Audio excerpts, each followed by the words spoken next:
guys, Zeboni Dude here again, and now I've come specifically to talk to you guys about the future of the next generation of gaming overall. And this is what the next generation consoles are going to bring for basically the next 10 years.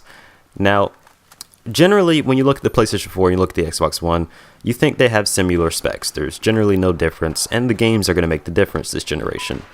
That is true.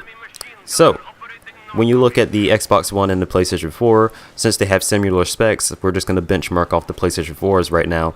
The PlayStation 4 has the same 8-core Jaguar CPU clocked at 1.6 GHz, 8 GB of RAM like the Xbox One, no matter if it's DDR3 or GDR5, it's generally RAM and it will all work the same.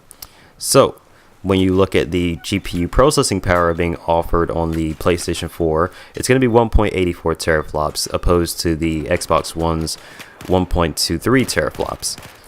Now, these are a world away differences compared to the PlayStation 3 and the Xbox 360, and you would think they can hold us into the next generation, but example, Battlefield 4 and Killzone Shadowfall. Now, Battlefield 4 is supposedly running off the Frostbite 3 engine, the supposed next generation engine, or the engine that was designed specifically for the next generation. It won't truly be running at a true resolution of 1920 by 1080p, which most modern gaming PCs can already handle at a native resolution at 60 frames per second. Now, this is based off pre-release information, which is information that's been presented to the public before the release of the game. Now, it's supposedly being run at a resolution that's higher than 720p, which has led people to believe that the game is running at 1440 by 900p or 1600 by 900p. Now, DICE has had the opportunity to show us some actual Battlefield 4 gameplay on the Xbox One, which is, from the performance of the PlayStation 4, must be substantially less than the performance being offered on the PlayStation 4, which, in my opinion, isn't really next-gen enough. If these next-generation consoles were true next-generation consoles, they shouldn't be having these issues. These games should just be easy to just port over from the PC and just be straight to 1920 by 1080p titles at 60 frames with no problem. But they're obviously having problems at this early of a development stage within the PlayStation 4 and the Xbox One's life cycle, having to run games at a sub HD resolution.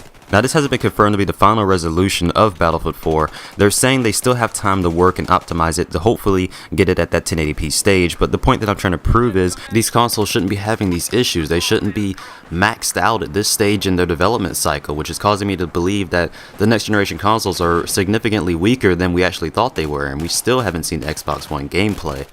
And this causes me to believe that these next generation consoles won't be able to support the future of gaming. Now, you're probably wondering what I mean by the future of gaming. And what I mean by the future of gaming is the ability for the developers to bend the laws of their own minds to give us new and creative, innovative worlds that really just give us shock and overall awe. Really new and innovative ideas, the ability to progress gaming overall. Both visually and via gameplay, because once we move into this new generation with starting off with 1080p and 60 frames per second, gamers are gonna pretty much not really gonna want to go back to 30 frames per second. Once you go 60, you can't go back to 30. It's either go PC or go home.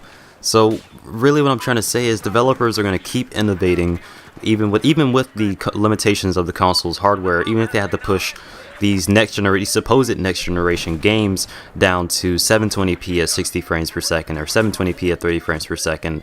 They're going to keep innovating. Developers like Crytek, they're not going to stop innovating on their Cry engine. They're not going to stop tapping the power of the DirectX engine just because the next generation isn't strong enough for what they need. No, they have the PC platform, so they're going to continue to keep innovating and moving forward, and hopefully continuing to challenge the boundaries of how far we can push gaming. But yeah, that's basically all I really wanted to get off my chest.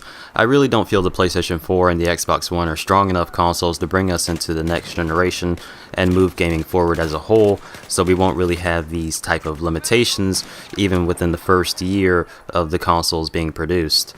But what's your guys' thoughts on this new generation? Do you guys think this is going to be a subpar HD generation, or do you guys think the specs of the PlayStation 4 and the Xbox One are going to be enough to satisfy developers for years to come? Alright guys, it's a Bunny Dude. Don't forget, likes and comments are always appreciated here, and I hope you guys enjoyed the video.